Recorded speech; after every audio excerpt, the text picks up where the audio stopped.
First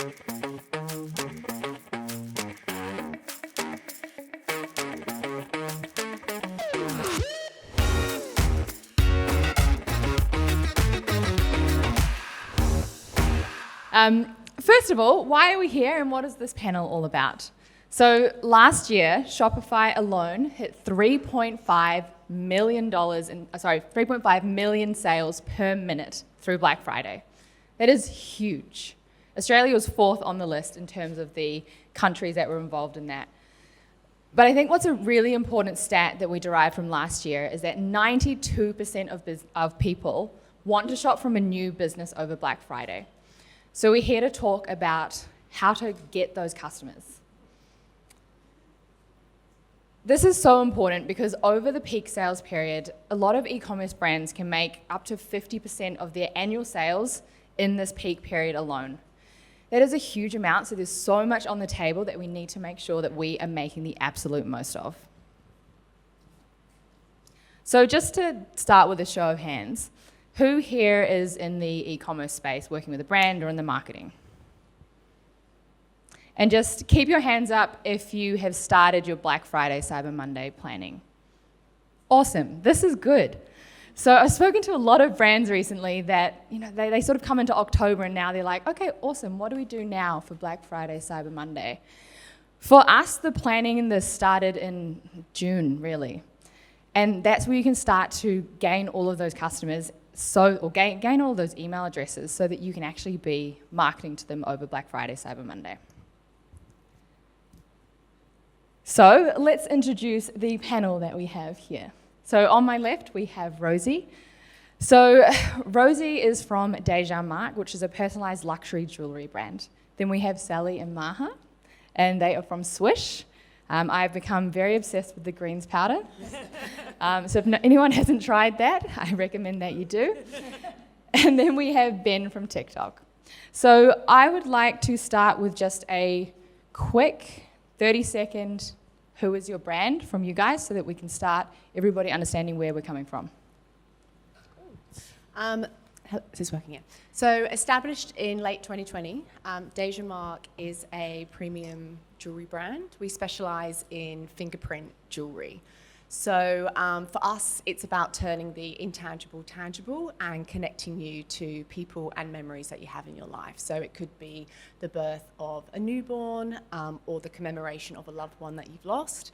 We essentially put their fingerprint, or it could be their handwriting, on high quality precious metal jewelry.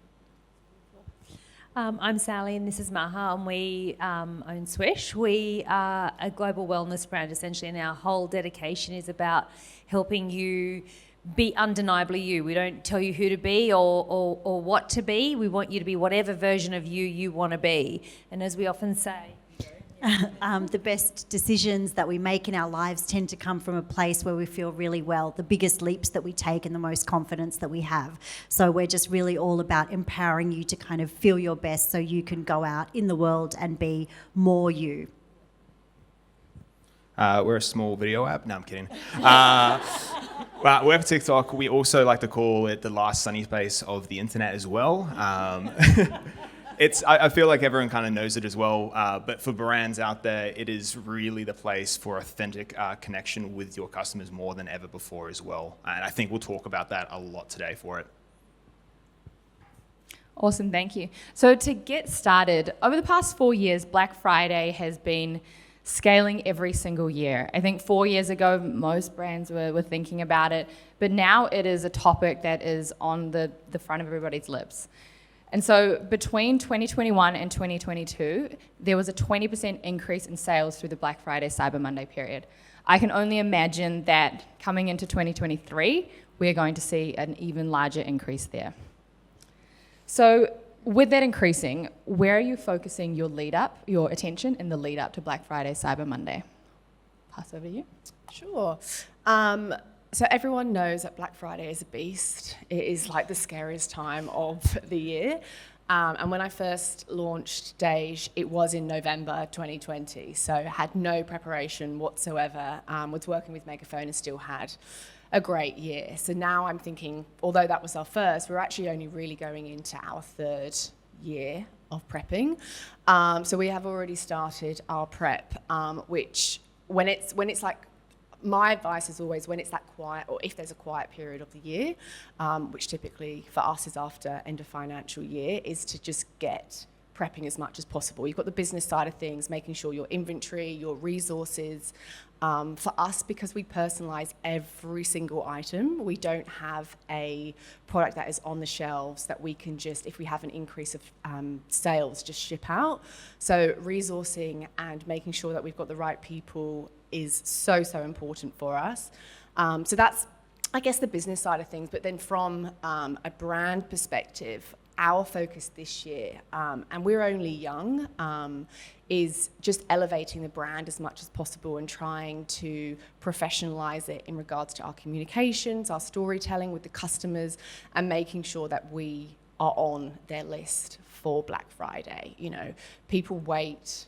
The share of wallet is really difficult to be able to get, and I know everyone, whenever they do a sale, they do better than when they're not doing in a sale. But it is important to do it sustainably, especially from our perspective, where we personalize every item, and just having a massive increase in sales, which happens anyway, but you need to plan it enough that it's manageable and sustainable for your business, because if it goes through the roof, your business is dead, essentially, because you haven't planned appropriately. So, it's the business and the brand component on my end. For us, we're doing a lot of, I guess, list building. It's all about prep, and we start to prep in advance, and we're always, I think, trying to fill that top of funnel and and add to the list. But especially as we come into Black Friday, like you said, in the last few years, you know, there was a time when Black Friday was a nothing. It was barely a blip, and in the last few years, it has absolutely escalated and exploded. And so it's really coming into it and going early, what is it that we're doing this year, but also how do we want to do it? And for us, it's a lot of list building and sort of acquisition of names. You know? And I think the other part too, just to touch on your point, Rosie, around like inventory and also I think from a customer care point of view, because it's wonderful when you do get lots of sales, but obviously you also have to manage that customer experience. There's nothing worse than, you know, people waiting for weeks on end and having to email every 5 seconds about where's my order and where's this. So it's anticipating that, it's updating comms, it's letting people know that shipping times might be a little bit longer. It is really kind of, I guess, thinking about that customer experience end to end, from the second they sign up to your socials or the second that they sign up for your database, right through to when they actually do get their parcel delivered to their door, and like what are all of those touch points along the way, and how are we proactively preparing for that? Because you can actually unwind in that Black Friday window. If somebody's excited and you spend all this time prepping them and then you get the sale, and to Maha's point, if you then don't communicate, because they want their purchase, right? They've parted with their money now and they want it. And yes, you're trying to fulfill and you've got this influx, but if you don't look after them and nurture them through that window, all that's going to happen is they end up getting the shits, and they're like, I'm never getting anything here. So all the lead up you did was worth nothing, you know? So that is so important. I really feel like, especially in this current economy and this environment, you know, there are a lot of customers who are very much on edge, like they're parting with their money. It's hard-earned money. You know, a lot of, lots of customers are kind of coming in ready to pick a fight, like with customer care, because there's like the tension's really high. And so I guess it's like, you know, you want to avoid buyer's remorse. You really want to give them a great experience. So, yeah, and I guess, you know, part of that is as we are building those lists, we're really engaging them with our values and, you know, reminding them how important community is, having a sense of humour at the same time, you know, and educating them about their, ultimately for us, you know, it's wellness, so they're making a great decision for themselves and for, you know, for their bodies. Is there a question? I have a question for you. Yeah. Do you have something to add? Please go ahead. No, I'll kick on. Awesome. I think for you, Ben, how has the TikTok advertising space changed in the past 12 months? So looking at last Black Friday, coming into this Black Friday. Yeah, I think everyone here mentioned it, and from a Black Friday standpoint, there's a million things with the business. There's behind the scenes, there's how you're going to prepare for retargeting, email campaigns, SMS, inventory, are we going to ship on time? There's a million things. Then it comes to actually going out to market from a TikTok standpoint as well. Advertising on TikTok has changed a lot. You know, if you've jumped on it, it's not too dissimilar to what you're used to. All the basic fundamentals there, of course, there are new things as well. Coming into this Black Friday, there's really three key things from like an advertising standpoint. One, our attribution has changed. If you're a Shopify merchant as well, we released our TikTok API. So attribution matchback is better. It's superior to what it was already as well. You can change your attribution window from 1-day click, 7-day to 28-day. But the other products are really interesting. And I think there's a few mentions, we'll probably dive into it more. Search. Search has become paramount to now on TikTok as well. I was reading in the guide around like hashtags and what you actually call your content, from your captions, your actual captions of your video on screen as well. All that propels search on TikTok to a better standard as well. People are searching on TikTok more than anything on here. And we've actually now released products from a search ad standpoint that you can now capitalize on as well. So search is one of those big ones. Second is then video shopping ads. So one of the big parts of what we do with integration with Shopify is like catalog sales, you know, bringing your catalogs and bringing that seamless experience onto TikTok more than ever as well. So that recently came out, and that is really changing the way that audiences can kind of find personalized recommendations from you based on your catalog as well. So I'd say those three things, from attribution is improved, search has become more paramount as well, but in-app shopping through like catalog is really kind of changing the front from an advertising standpoint. Awesome. And just a question from my end as well. I've seen a lot of businesses wanting to try out TikTok ads, and maybe they've tested it for a few weeks or a month, and maybe they haven't seen the results they'd wanted. What would be your recommendation for a business like that? Yeah, I think we see so many times with brands, and who's on TikTok right now from an organic standpoint? Show of hands. Awesome. Is it working? I like the honesty. And this is a big part around TikTok, and it also comes in from an advertising standpoint as well. I think we see a lot of time brands jumping on with, the entry budget. The minimum on TikTok is like $20 a day. And it's kind of that test budget to see, what if we just put in that much, and what do we bring our creators across as well? And should we just try that and build on that as well? But I'd say one of the biggest things we now talk about when I talk to brands is actually being cautious of, do it when you're ready. Don't feel like you need to just try it out, to test it as well.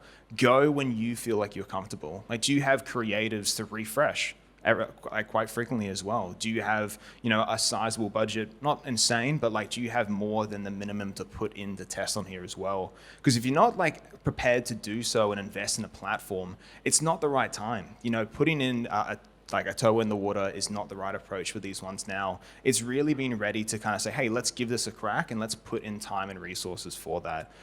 So I'd say that, if you're ready, make sure you are ready to actually give this a good crack as well, and kind of build on and prepare for that moment before stepping in. Yeah, I agree. And I think when you are trying out any new platform, you need to be committed to actually try that out. No platform is going to work the first time, except for maybe we'll talk about your TikTok story soon. Platforms just aren't going to work with the first thing you put up. And so you need to be testing, you need to be trialing different things to figure out what is actually going to respond, or what are your customers going to respond to? Where are you going to get the best results from? And the chances of you putting together that perfect combination the first time round is very slim. So looking at acquiring new customers in the lead up, we have a lot of businesses here that have already started that, which is great. But I'd love to hear what has been the most successful strategy for you guys to actually acquire those new customers, whether it's in the lead up to Black Friday or any other time of the year. So there's two for us. I'll touch on working with you guys with Megaphone. So we've launched a competition. So with Jamie, so we've launched a competition really to get people's emails, but I think, are we doing SMS? And SMS as well. So really starting to, yes, we are, Zach.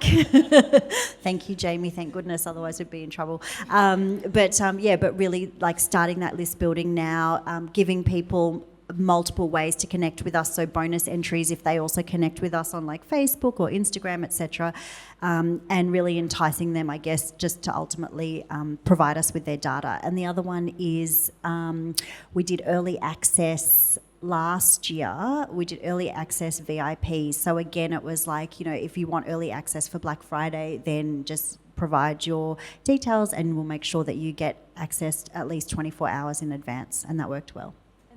The other thing too is like really making sure that do we have all of our education covered, right? Because there's no point if you come to Black Friday and you've got your wallet, but if you don't know what to buy, if I haven't, like what we call show and share, right? If I haven't shown you what's here, if I haven't shared with you how to use it or how it's going to benefit you, then how do you know what to buy? You're just going to be like, I'm not too sure. Like, I have heard of this brand and I do want to get something, and then you kind of are on the site, you're like, I'm not sure. So the whole education beforehand and really drilling down into what is your concern and what is it that you need, so that when it is Black Friday, you're like, yep, these are my 2 products, these are my 3 products, that's what I'm going to add to my cart. So that whole warm up in education is paramount all the time, but definitely in the lead up.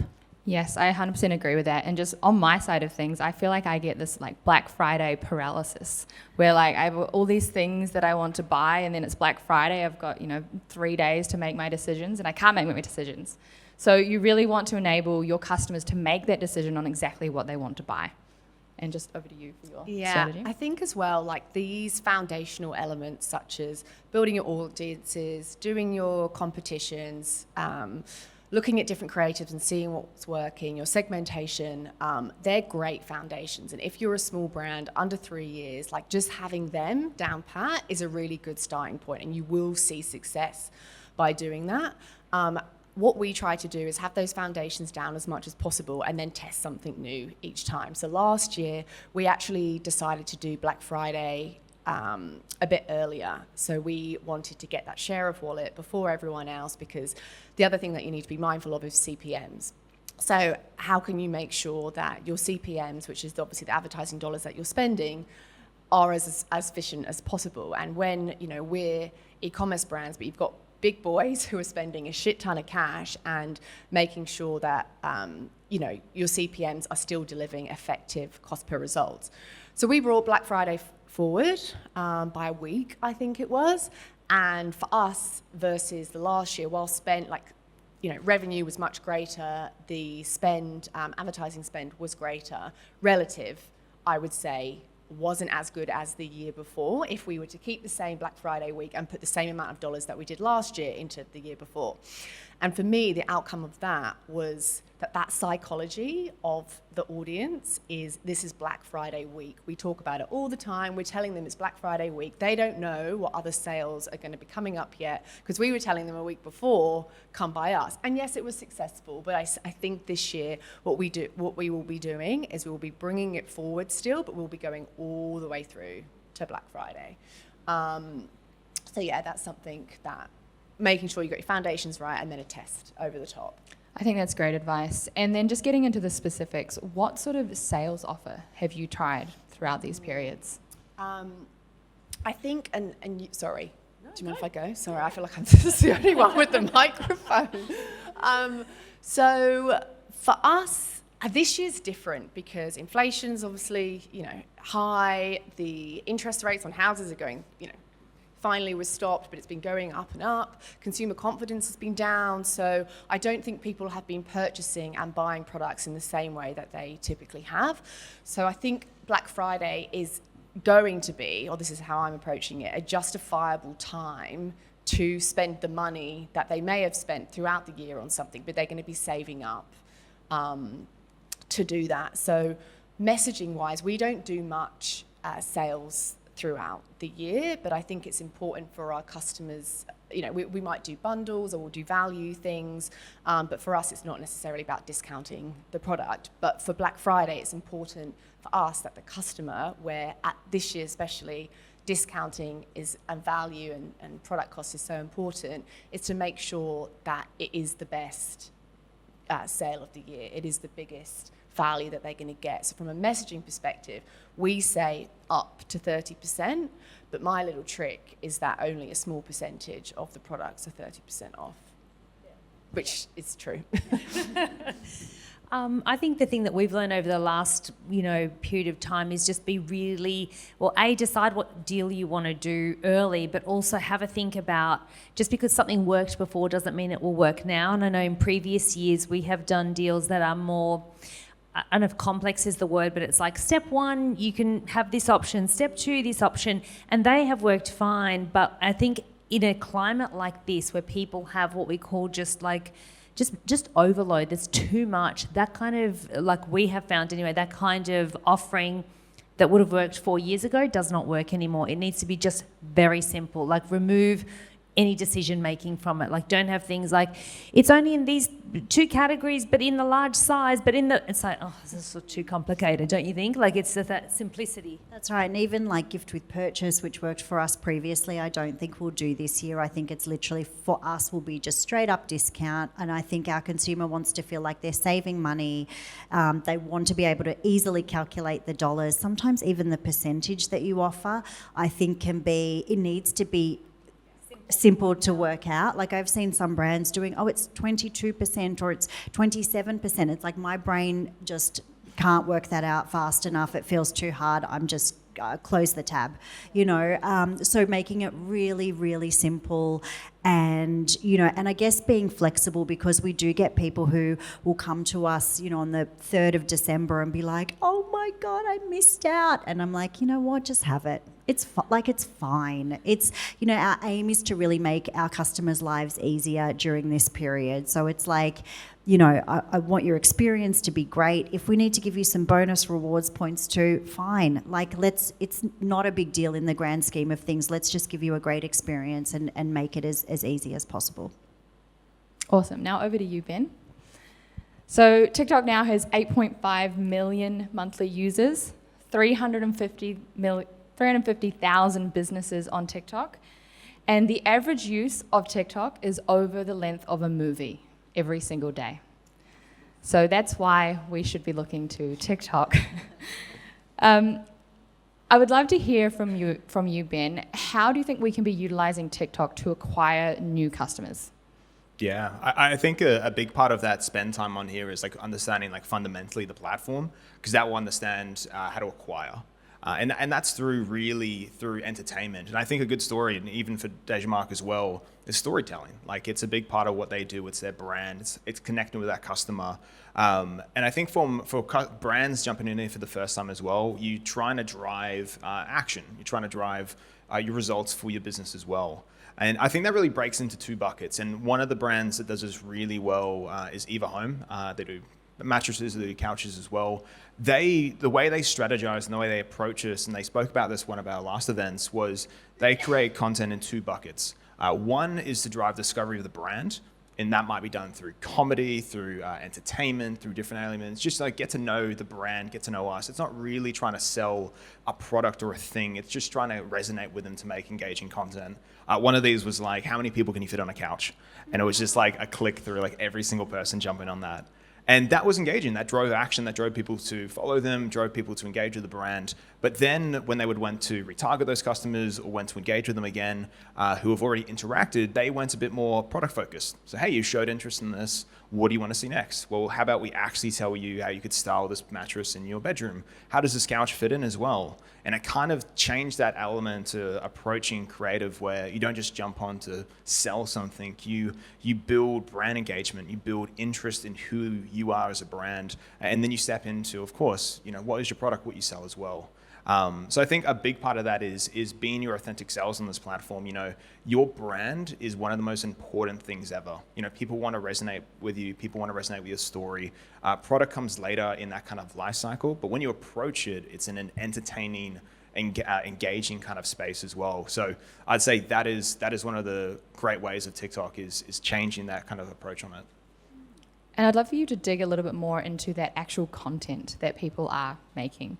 What sort of advice do you have for brands that are looking to try and create content for TikTok? And I think I'll just add in one of the things that I see when I speak to brands is that they want to take their beautiful campaign video imagery and they want to get it cut up into multiple TikToks and then pasted onto TikTok and utilize that to generate ads. Now, I'd love to hear your opinion.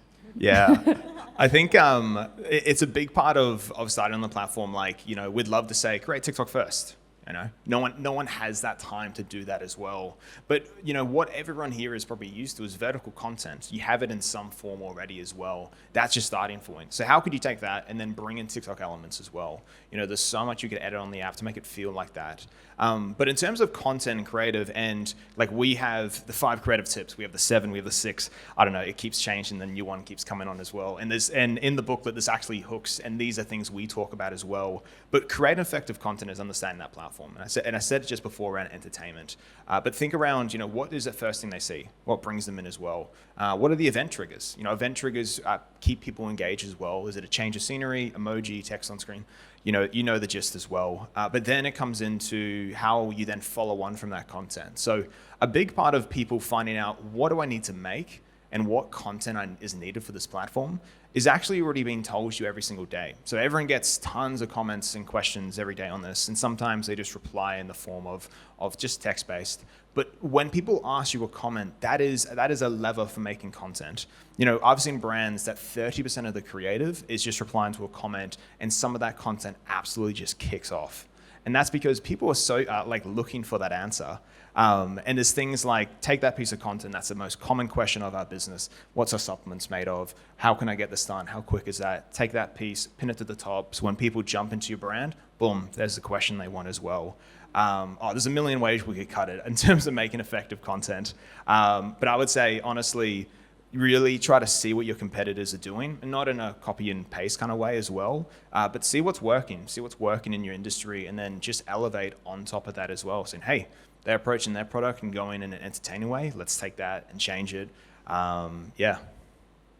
Awesome. Now, Rosie, I know that you refer to TikTok as your viral sensation. I think your first video got 16 million views, was it?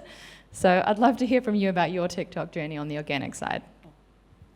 I'm obsessed with TikTok, personally and professionally. So visual Google, that's how I use it. Type what you need in search, and obviously everything comes up. But yeah, it was a wild ride. I had COVID at the time, and I was stuck in Perth, and I, being the psycho person I am, I was like, I have to work, I have to do something, but just lying in bed, feeling very ill, and did not do any research. And because I think what's really important is a lot of people think that they need to know how to do TikTok in order for it to be successful, in order for it to work. And I would say that yes, there's elements of what you touched on, Ben, that we do, but we don't follow trends. We're not overly consistent, but we found this like niche nugget of what works for our content. So all the video is just a close-up, very, very close-up of a fingerprint on a pendant, and then turned it around, and it had a date, initial and a date of birth, which is, and what we did is said, my baby's fingerprint and date of birth. That was it. And it was a big fluke, to be honest, because when you first start TikTok, you don't have a link to your website. So I went to sleep and woke up, and shit was just going off. And it was because I left all this information out. I didn't say who we were. I didn't say anything about the product. And for us, why it works is we speak on the behalf of our customers. So whilst it says Deja Marc, they don't know if that's a first name or second name.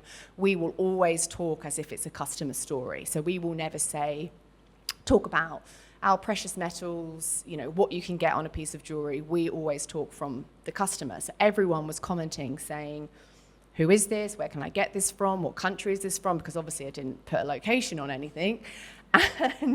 And we worked out, and it's now things that we use today, is it's now gone to 8%, but at the time it was 10% engagement rate in order for anything to go viral. So we purposefully leave a little bit of information out to encourage comments, encourage engagement. And the biggest one is, it's super simple and super literal. So another one that we did that went viral recently, and I would say we probably had, I reckon that, I don't even know, maybe 20 or 30 videos that we've done, maybe less, and over a third have gone viral. And a recent one that just is in my mind is we have a trio item, which is parts of 3 fingerprints put together to form one. So it could be 3 of your children, it could be your mum and your dad, and these aren't real stories. I'm just making them up. So we had a trio, which is the 3 fingerprints, and we said it and we wrote it, and so you could hear it, you could see it. It was so literal. Everything we do is very, very literal. So it had a sign saying mum's fingerprint, dad's fingerprint, my fingerprint. You could see it, you could hear it, and everyone, because there's this emotional layer underneath it, you apply an emotional song over the top, and then we applied the TikTok lens in the caption, just saying, like, my sister hates me right now. Because, right? She was left out, didn't get hers, got mum, dad, and myself, and I'm in the middle, cute. So it's just a few different layers, and that for us as a formula has worked over and over again. And I do appreciate as well that we have a very niche, unique product. So I even just think without that, this is the first time as well, everyone, was like, I've never seen this before. So I appreciate that having something quite unique also helped along the way. But yeah, I love TikTok, and we do everything organically. And just to blow smoke up your ass one more time, is it completely transformed our business. It organically runs our international sales. We've been able to open a UK showroom that fulfills all of our international orders, and it's all organically through TikTok. We do not do any paid ads outside of Australia. That's awesome. And I think that does lean into the content just being very genuine. You're not going above and beyond. You don't need all the theatrics. Everything's done on an iPhone. Genuine. Yeah. And we don't, one last thing, we don't do behind the scenes. You don't see my face. We don't talk about the team. We don't do, here's how you engrave from A to B. It's purely the products, and you add emotion on it, and you allow them to connect who they have and the loved ones that they have in their life and connect that to the product. And that's the winning formula that we found right now. Awesome. Now, we've heard a lot about the retention side from the tech partners, but I'd love to move over to customer retention from the brand side.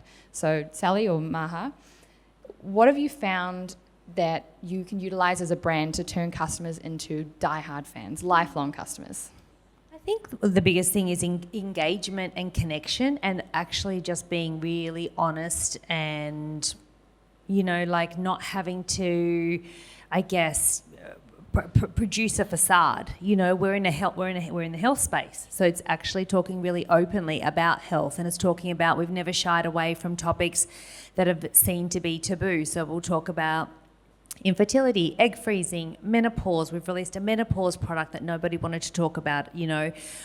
Just all of that stuff is on the cards, and I think that allows people to go, oh, this is okay. You're not just trying to sell me a vitamin, B6, which you don't actually understand what that's for. It's all coming back to, at the end of the day, how will you understand what this is?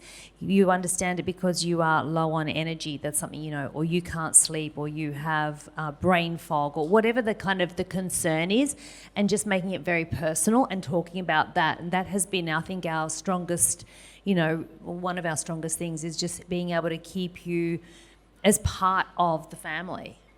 I think it's also like in social media, we reply to every single DM, every single comment.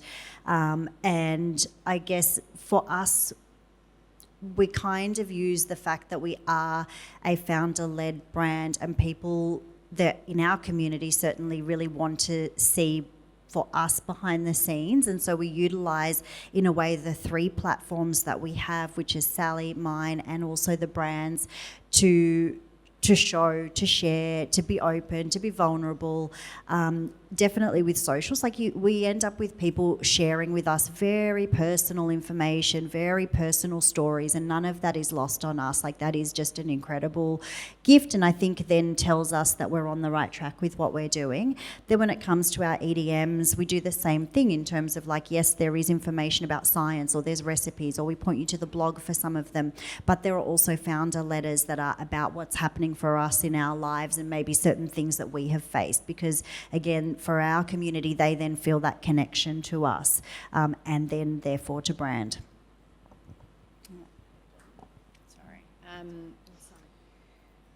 So for us with retention, there's probably three things, of which a lot were obviously talked about in the conversation prior.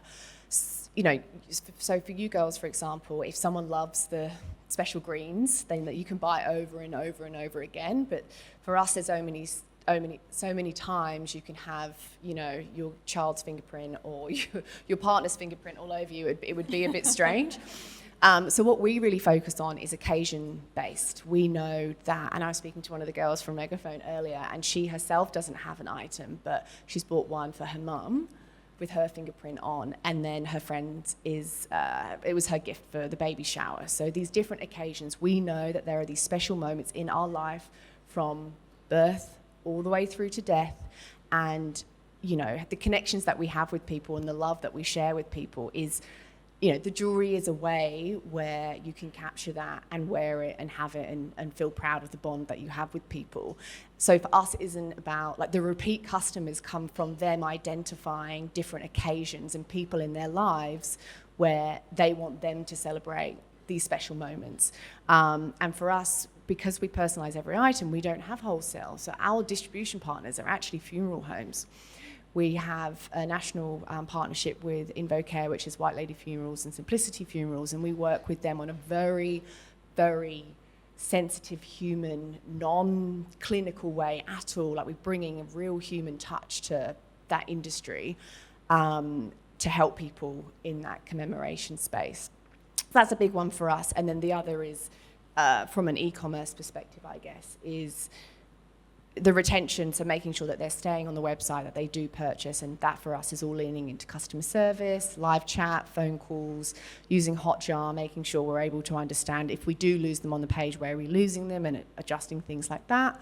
And then because people purchase our product, we then send them a fingerprint kit to get everything back. So once the purchase has happened, our job is just literally getting started, and it could take people a week, it could take them a month. So we just make sure that we are constantly communicating with them. We have flows where they are, or, you know, they have updates a lot from us.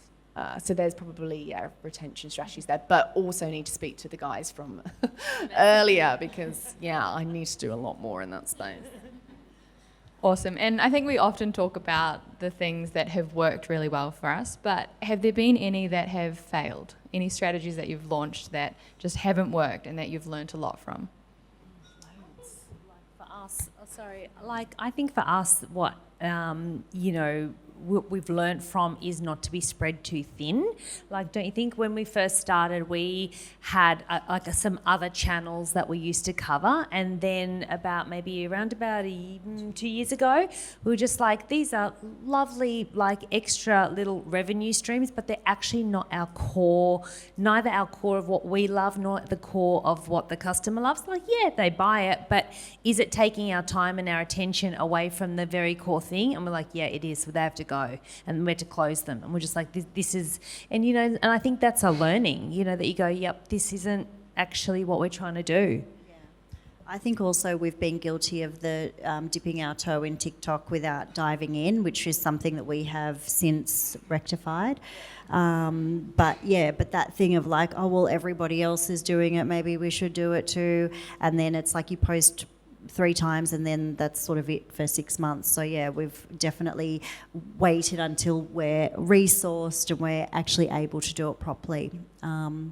I think also not investing enough in marketing in our early days. So where we were like, we had great organic growth, amazing word of mouth and referrals, but in hindsight, we should have started our digital marketing much earlier. But now you're going to fix it all for us. Any from you, Rosie? Or has it all been smooth sailing? No, it definitely hasn't. I think mine is like just not being strategic enough. Not putting, like what all the guys were talking about earlier. Like, we need to get way better at that type of thing. And because we produce everything in-house, you know, when it's a really busy time, that's what your focus goes to. And like even as a founder and the marketing team, you can get a bit lost in the craziness of the production and the fulfillment side of it. So making sure that there is enough resource and time to dedicate true strategy to make sure that what's working well and what you're not doing, like what you're not doing you start, and what's working well can work even better.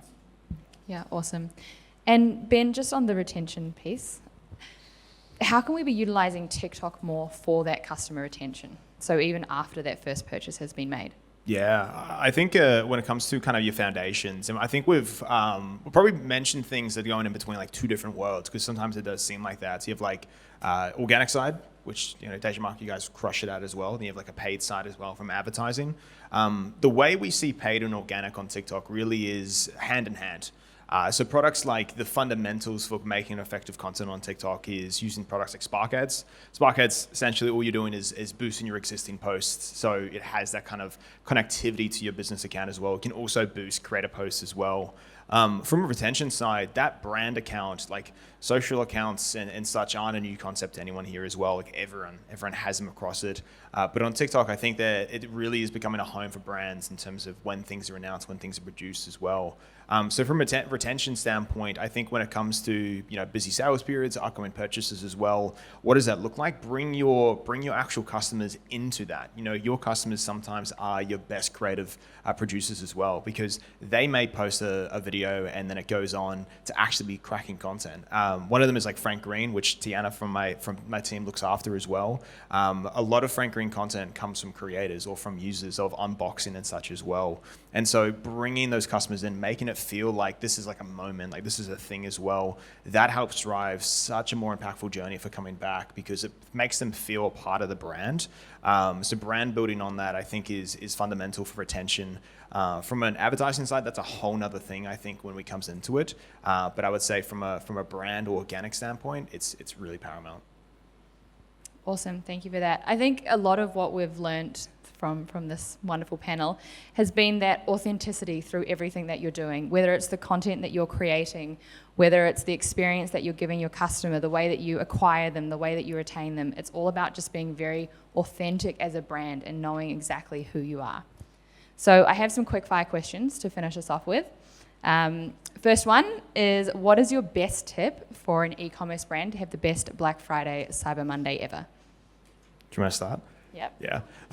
I think everyone talks about the lead up, right? And I would say I've seen so many brands like LSKD, they jump on the trend so early. You know, you start to hype it up even from a creative standpoint as well, in terms of, hey, this is going to go on sale for the first time, or, you know, this is going to come up for the first time as well. So from a creative standpoint, it's all about that build up prior as well. And actually from a creative one, how early can you start in terms of that journey? Not just from like a targeting standpoint as well, but your actual dialogue or conversation start to change that kind of mindset.